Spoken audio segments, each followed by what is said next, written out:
गिलास तो आइजे पर बा, मतलब अभी तक पीले नहीं खेऊ। कैसे पी दीदी, यहाँ आई गेस्ट लोग के मेहमान नवाजी करे में बहुत खो गई बा। अब तू ना पिया पैबू समझा।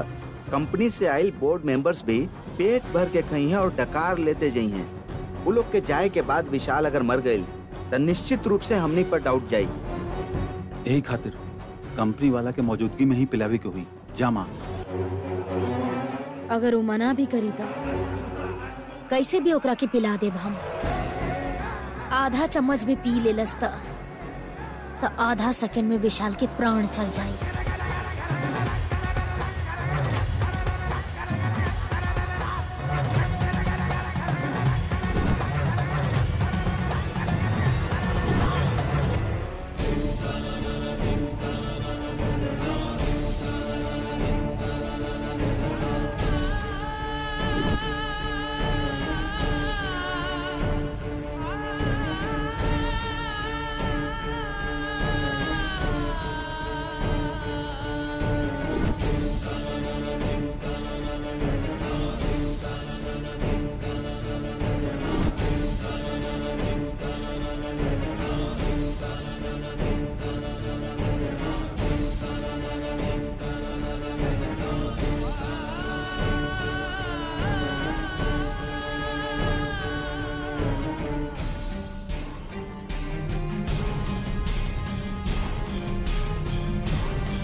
आप हमरा साथ आ रहल बानी त हमरा अंदर बहुत हिम्मत आ गइल बा।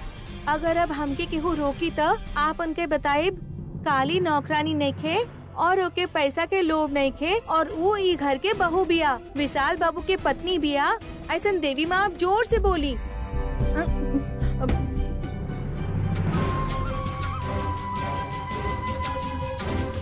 देवी माँ, देवी माँ, देवी माँ, देवी माँ, देवी माँ। इनके का भइल? देवी की तरह वरदान देवे वाली कहाँ चल गई देवी माँ?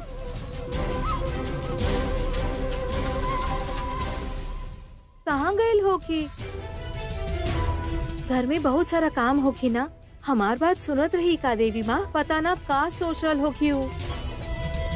ठीक बा, उनकी परेशान कैले बानी तो अंदर जाकर उनसे माफी मांग लेत बानी।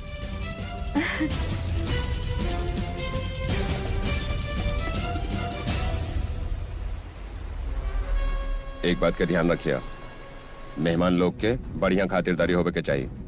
केहू के कोनो चीज के कमी ना होवे के चाहिए। सबके सामने रह के परोसिया। ठीक बा सर। चलो जा।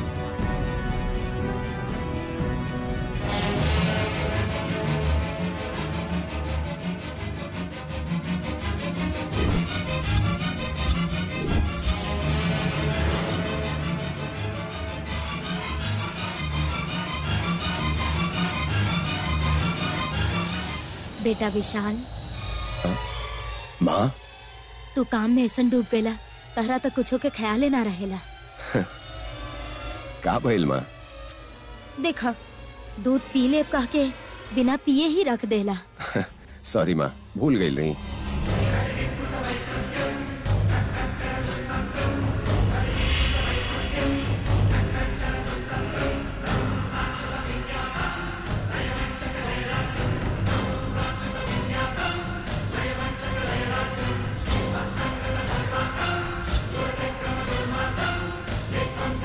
माँ, तू भी थोड़ा पीला ना।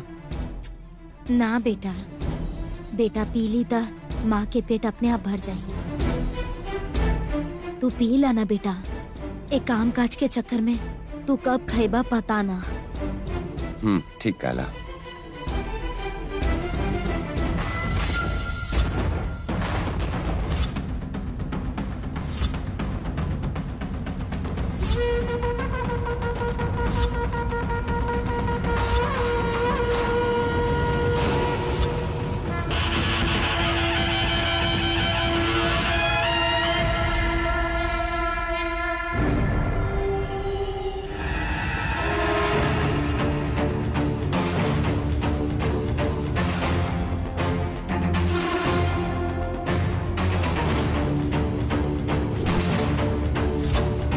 हमार बचपन में ही पिताजी चल बसले।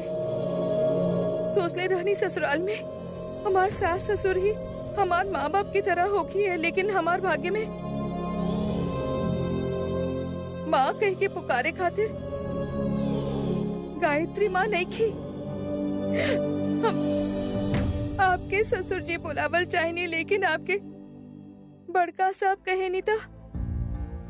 हमार पिताजी याद आवेले, इसे बहुत खुश रहनी हम। वो घर वाले हमके बहू ना समझ ले, फिर भी एक घर में बहू के रूप में स्वीकार करिए उम्मीद पर रुकल बानी। अब आप सबके छोड़ के गांव जाए खातिर हमसे कहब तो हमार जान चल जाए बड़का साहब।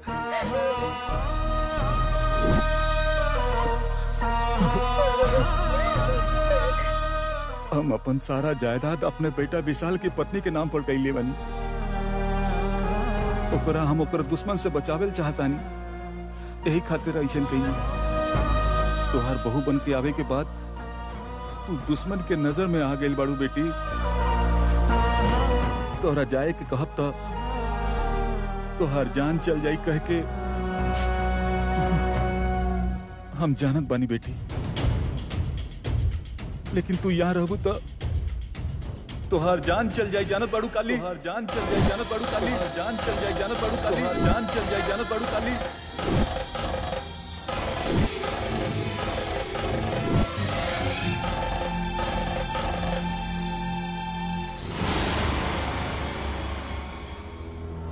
अरे जायदा भाई, भांजा दीदी से इतना नाराज होके बैठबा तो कैसे काम चली? चुप हो जा।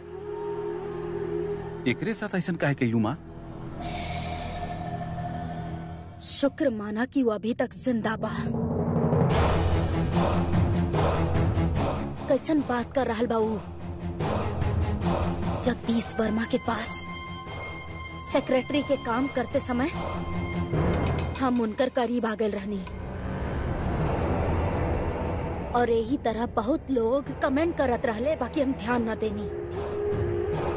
हमनी के बीच में ऐसन कौनो बात नहीं खे कह के वो हमरा के दिलासा दिलैले। हम जानत आनी की उनकर दिल में कौनो तरह के गलत उद्देश्य कबो न रहल। ओ दिन भी और आज भी आप लोग के डैडी के मरे के बाद हमनी के मदद के करी सोचकर हम रोवत रहनी था। जगदीश वर्मा हमरा के हिम्मत देहलन।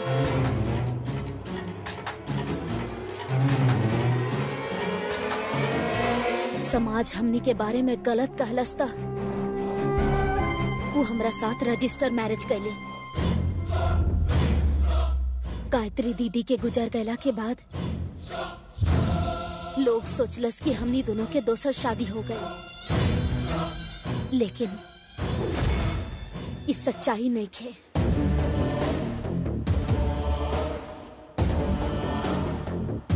हमार पति गुजर गए रहे, इससे जगदीश वर्मा के छाव में आ गए नहीं हम।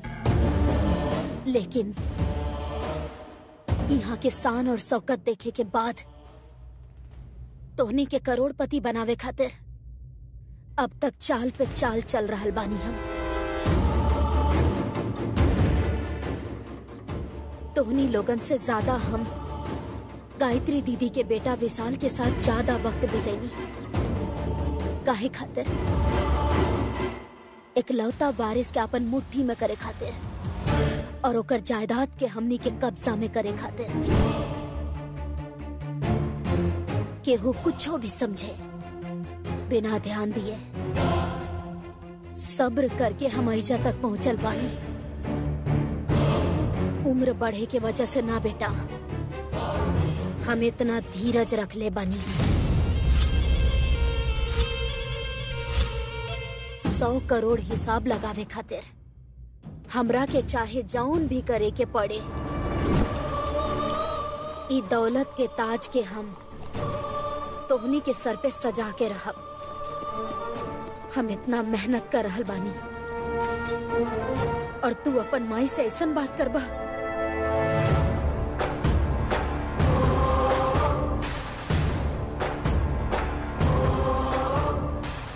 सॉरी माँ, आप लोग काली के मारे चाहत रही, ये हमरा पसंद ना आई।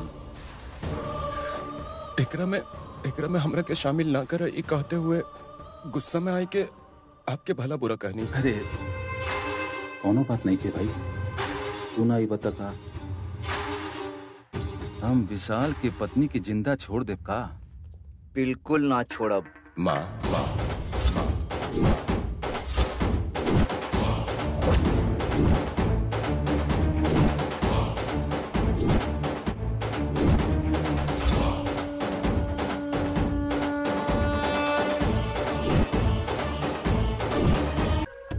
हे तुलसी माँ, बोले खातिर ये लोग करोड़पति बाड़े, इतना लोग घर में रहेले, काम वालन के कोनो हिसाब ही नहीं खे। ई दौलत आप ही के कारण मिलल बा, ई लोगन जानत नहीं खन का? शायद आपके भूल गए होखी है ना, तो हर दिन यहाँ दीप जलाकर आपके पूजा करते ना। कौनो शक ना, सच में ही लड़की पागल बिया। जे पागल हुई ना, वो अपने आप से बात करेली। तुलसी के पेड़ के ही कौनो आदमी समझ के बात कर रहल बिया। तो हम का समझी? ऐसन पागल से हमार शादी करा के हमार जिंदगी के बंगाल के खाड़ी में डुबा देनी हमारे पापा।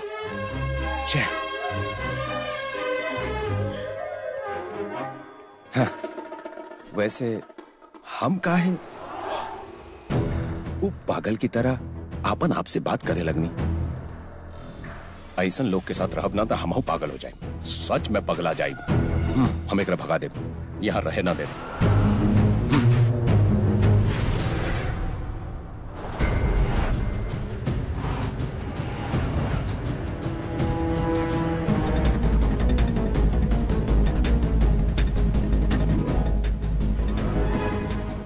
आपकी पूजा हर दिन करते था, ये लोग और भी पैसा वाले हो जाते माँ। बड़का साहब के या हंसिका मेम साहब के हर दिन केहू ना केहू के पूजा करे खातिर कहब, वो लोग ना करिए तो हम खुद करब, ठीक बा ना? ओए, का करत बाड़ी तू? का करत आनी? हाँ, का करत आनी यहाँ तू?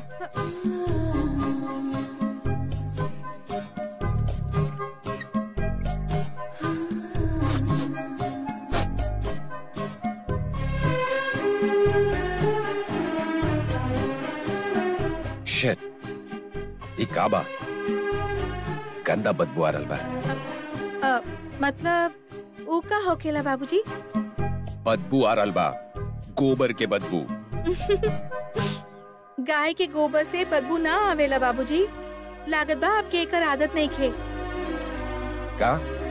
हाँ, हमरा काहे आदत हुई? ई कोनो गुलाब के खुशबू बा का?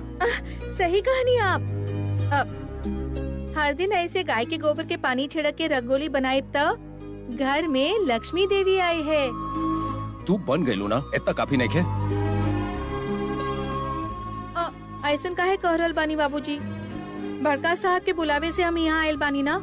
उनकरा कहा उ तो कुछ भी कर सकेले, हमरा के टॉर्चर करे खातिर डिसाइड कर लेले बाने।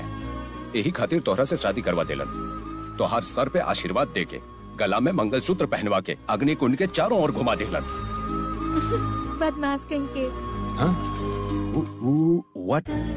What did you say? हम बदमाश बानी? आपके सब पता हो खेला जी, फिर भी अनजान बने नी। असल में हमें के शादी ही ना माने नी, तो के पत्नी ना माने नी। काहे कहनी आप शादी के बारे में बता रहल बानी तो हमके बहुत शर्म आ रहल बा, पता बा? शर्म? You mean to say shy? तोहर अंदर शर्म ही नहीं के हमरा अच्छा तरह से पता बा। नाटक मत करा, शर्म होइत ना तो इतना दूर अइबे ना करता। हाँ हाँ, जैसे गांव वाले कहले रहले, लक्ष्मीपुर में ही। अब हमने के सुहागरात हो जाए का? सुहागरात? हे मेंटल, का बात करताड़ू? हम का कहतानी और तू का समझ रहल बाड़ू? हम जितना समझ ले बानी ओकरे हिसाब से ही बाबूजी आप जैसन बड़ा आदमी के साथ बात कर रहल बानी। अब काहे के बड़? सबके सामने हमरा के छोटा बना देलू तू। तो हर जैसन गांव वाला और अनपढ़ लड़की से शादी कैनी हम, तो अपने आप छोट हो गई नी ना। ऐसन काहे सोच रहल बानी बाबूजी? हमनी के गांव में 60 साल के बूढ़ी ओ उम्र में पढ़ के 10वीं पास कैले बाड़ी, पता बा? गॉड, हमार जिंदगी में हमरा के फेल करे वाला तू पागल जैसन बात करके इहे रहबा ता हमरा के चिढ़ पैदा हो जाई। जा यहाँ से। 1 मिनट रुकब का बाबूजी? आप अगर हम के यहाँ पर लेके आई थी त आपके कहला पर हम चल जाती। हम खुद आयल बानी, यही से आपके बोला पर हम ना जाए। तब फिर केकरा कहे से जाइबा? गायत्री जी के कहे से। उहे जिनके हम देवी माँ कहनी, उहे आपके माँ बाड़ी बाबूजी। ऊ जी कहिए कि काली तो के यहाँ ना रहे के चाहिए, चल जा बेटी, तो हम चल जाए। लगा था तू हमरा के पागल कर देबू। हमार मरल माँ तोरा के कैसे दिखाई दे सकेली? आरती भी दिखली हूँ बाबूजी। तोहरा जैसन पागल लड़की से बात करल टाइम वेस्ट होगी। अच्छा, हम भी देखा तानी कितना दिन रहबू तू। ए, पागल।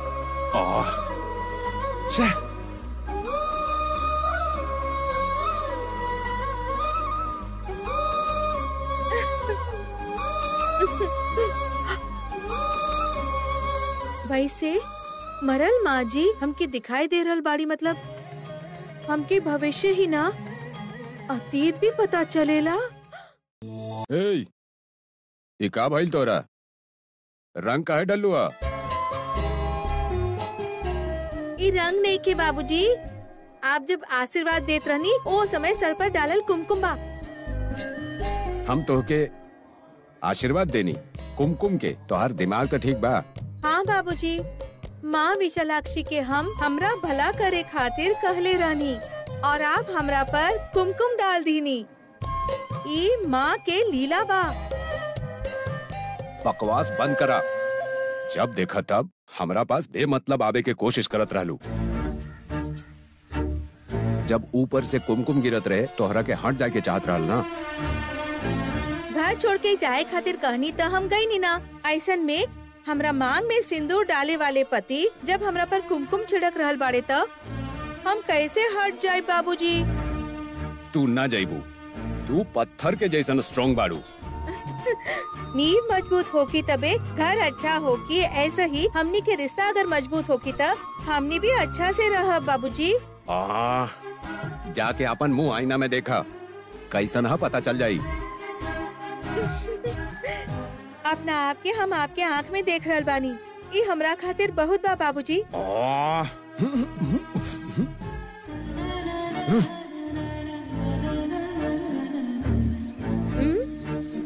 बाबूजी के गुस्सा आयल या वो चिढ़ गए?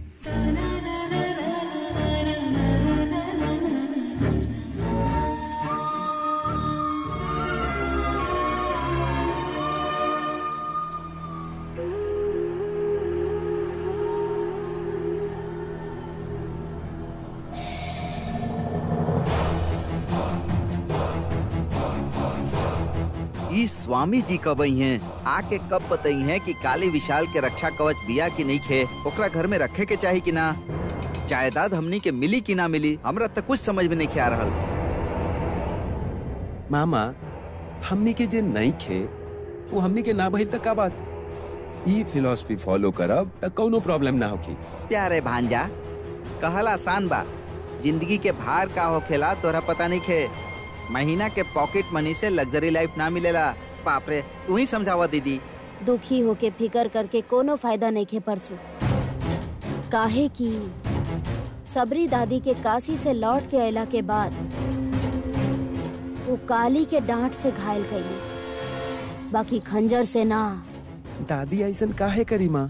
काली के भले ही कितना भी डांटे, अगर स्वामी जी कहें कि कालिये के कारण विशाल के भलाई हुई त फिर भले ही भगवान उतर आई या घर खाली करे खातिर कहें, वो साफ मना कर दी है। असल में सब मुसीबत के कारण विशाल बा। बांधे के कहल जी त धागा जैसन मंगलसूत्र बांधी है।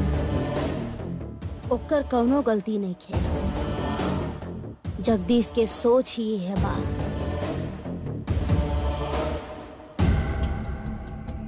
कौन चीज के आशा कैनी और का सोचले रहनी, बाकी जेकर कोनो औकात नहीं खे ओकरा के बहू बना दे।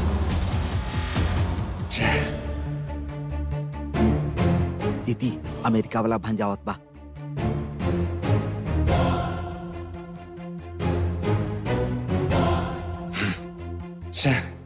बेटा परेशान हो गई बानी माँ। का भइल बेटा? काली के दादी के डांटे पर भी शर्म ना आयल। हमरा के कोनो एक्सेप्ट ना कर रहल बा, ई कह के जा सकेली ना? ना जाई। गौमूत्र छिड़कत, तुलसी के पेड़ के पूजा करत टाइम पास कर रहल बिया।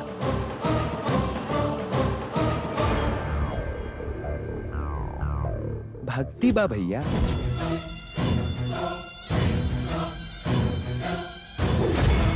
ऐसन कुछ नहीं है, इस सब बस हमरा ओकरे चाल लगत बा भांजा।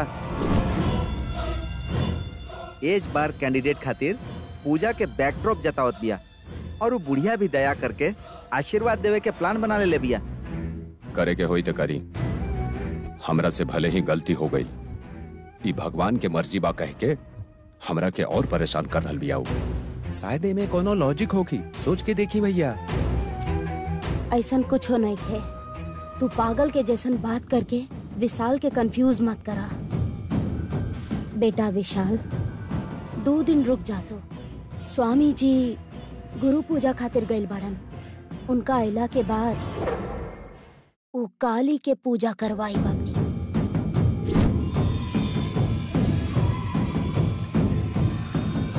हाँ भांजा, स्वामी जी जैसे ही कही है कि काली रक्षा कवच नहीं खे, 1 मिनट के अंदर वो रोड पर होगी। ओके?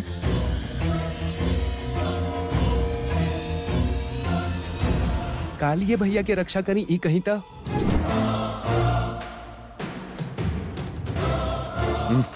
ओकर रक्षा हमरा खातिर सजा बन जाई। ऐसन काहे कही है वो? गांव के लड़की के अवतार देखते ही सबरी सासू माँ के घिन पैदा हो गई।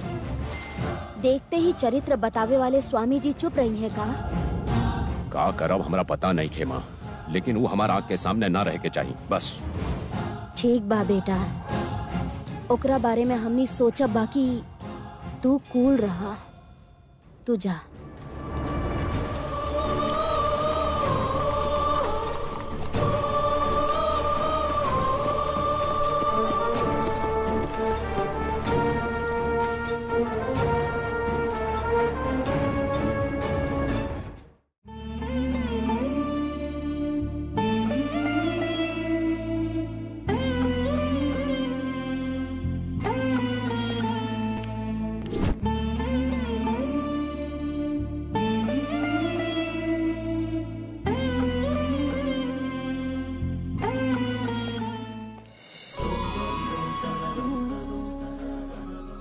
ठीक बा सासू माँ। हाँ ठीक बा, आपके आवे के देर बा। हम अब तक ना बतैले बानी। हाँ बतावा तानी। हाँ ठीक बा सासू माँ, बाय। ओ हंसिका बहू, मायका वाले के बहुत बुला ले लू, अब केकरा बुलावत बड़ू? बुलावल और टीका लगावल सब तक कले हो गए ना चाचू। रास्ता में बानी ये कहे खातिर फोन के ले रही सासू माँ। हाँ सासू माँ, हमार दीदी सामने बाड़ी, गायत्री दीदी फोटो में बाड़ी, फिर और कौन सासू माँ? गायत्री माँ जी के दीदी श्रीमती ललिता देवी जी आ रहल बानी।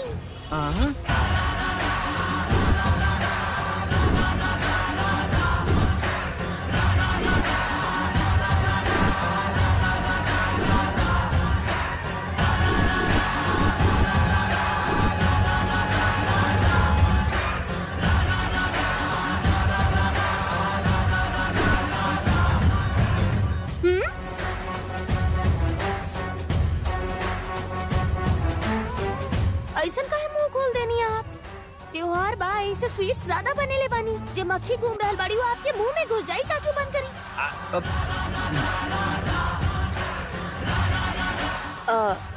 वो आ रहल बड़ी बात तू कल काहे ना बतैलू? आप पूछली ही ना। मुख्य अतिथि क्या बात बा पूछ ले रानी ना? ई तो खाली काली आई कि ना आई ये पूछ ले रहली ना।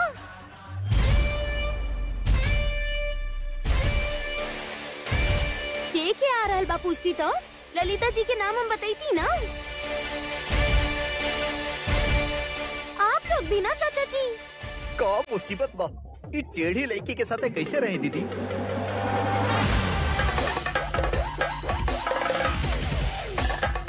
दीदी त्योहार पर जो मेकअप कॉस्ट्यूम के तैयारी के लिए बारू भीग जाए दीदी।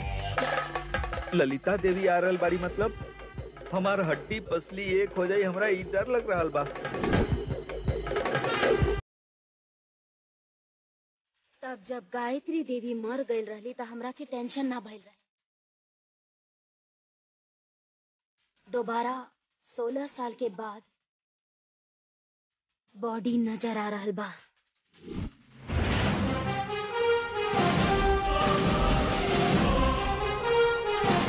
हमनी के पाप के हिसाब करे खातिर चित्रगुप्त के तरह आ रहल बड़ी। ललिता देवी से बहुत सावधान रहे के पड़ी दीदी।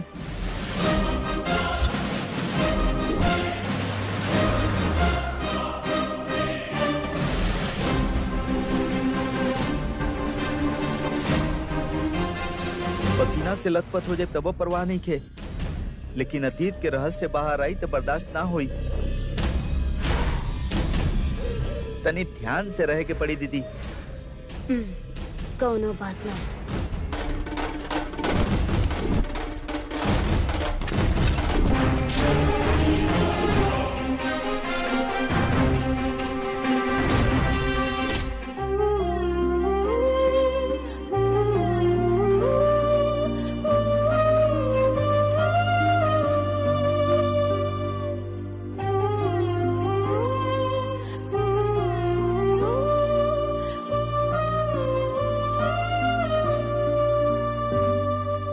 विशालाक्षी माँ, आप देख रहल बानी ना, हम जे रेशम के साड़ी पहनले बानी वो गायत्री माँ जी के बा। शादी में सौभाग्यवती के जैसन हम मंडप में बैठल रहनी। यहाँ आवे के बाद ये घर के कीमती चीज हमके मिल गए। हम भी गायत्री माँ जी के जैसन सुहागन बन के ही हम मर जाये, यह हमारी इच्छा बा। हमार पति आराम से 100 साल खुशी से सही सलामत रहे के चाहिए। श्री वरलक्ष्मी माता जी के व्रत करे से ओ माँ सबके इच्छा पूरा करेले ही कहल जाला। लेकिन हम कैसे कर पाए माँ? हम क्यों घर में आवे नहीं खे देत? यहाँ पर करे खातिर हमरा पास का बा?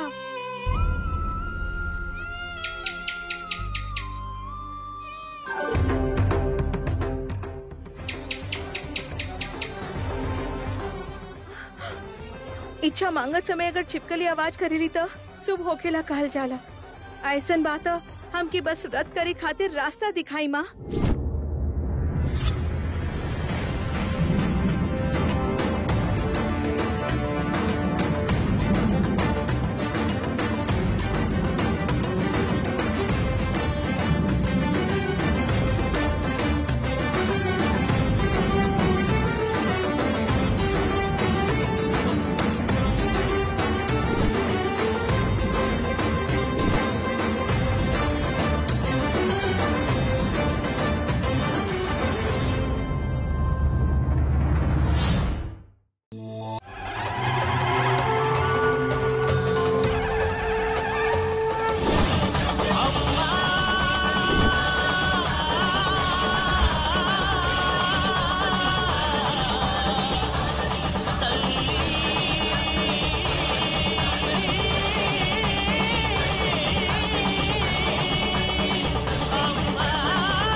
वाह, अद्भुत, कमाल कर दूली बेटी। तोरा घर में ना आवे देने लोग, यही लिए तू खुद वरलक्ष्मी के अपने पास ले आईलू बेटी। तिलोत्तमा पूजा के तैयारी में लगल रहेली, लेकिन अब तक ये अनमोल देवी के पहचान नहीं खे पाई। हाँ, आवा बेटी। आँख बड़ा करके देख ला तिलोत्तमा, तो के दिखाई दी ई घर के लक्ष्मी देवी।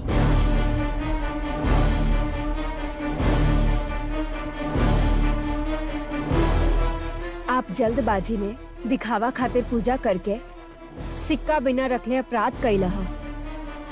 माता जी के अपने पास ले आके भक्ति से पूजा करके पूजा के फल ओकर पति के नाम कर चुकल बाड़ी।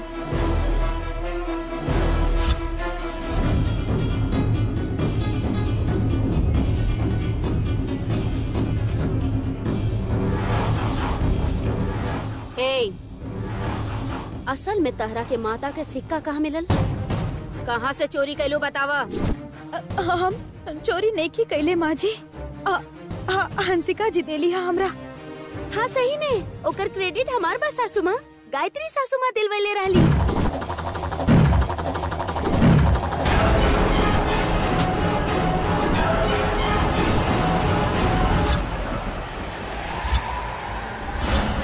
तू हो ओकरा जैसन झूठ बोलल शुरू कर देलू का? झूठ ना बोल रहल बानी सासू माँ। उ दिन का भइल रहे पता बा?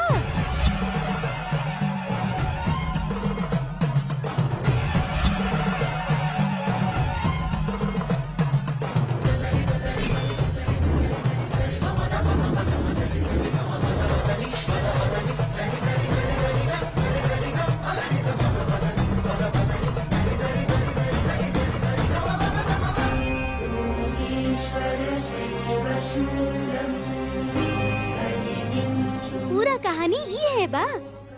इतना महान काम करे वाली के का गिफ्ट देव सासू माँ? तोहार सासू माँ शौक में हो हंसिका। बेटा काली, हंसिका जी के 5 सुपारी देवता व्रत पूरा हो जाई माँ जी। ठीक बा बहन, कौनो जरूरत ना।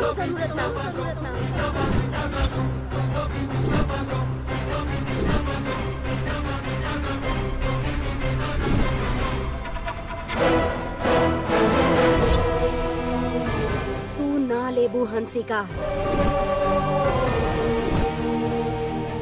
तिलोत्तमा, ओके रोका मत। इतना दिन तू खुदे ले रहलू कहे के पड़ी। काली, सिर्फ हंसिका के अकेले ही ना, 5 सुहागन के 5 सुपारी बांटा। खुशी से बांटब माँ जी।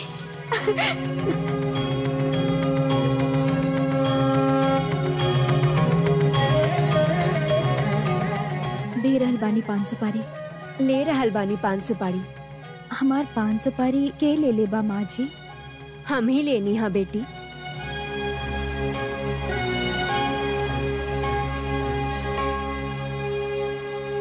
सदा सुहागन रहा।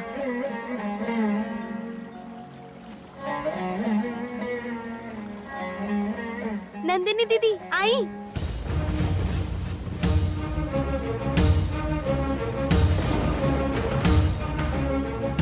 सुपारी दे रहल बानी। हम ले लेनी 5 सुपारी। हमार 5 सुपारी के ले ले बा? हम ही मंगल गौरी। लक्ष्मी दीदी आई ना।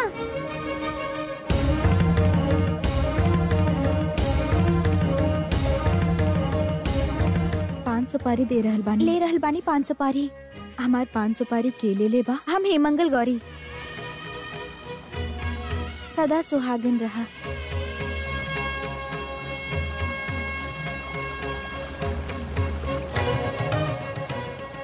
ये आपके खातिर।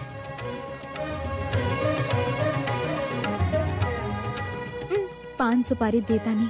लेता नहीं 5 सुपारी। हमार 5 सुपारी के ले ले बा? हम ही बानी मंगल गौरी। उठा बहन।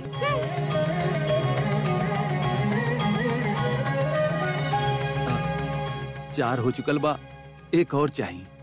तिलोत्तमा तो अभी बचल है देवर जी।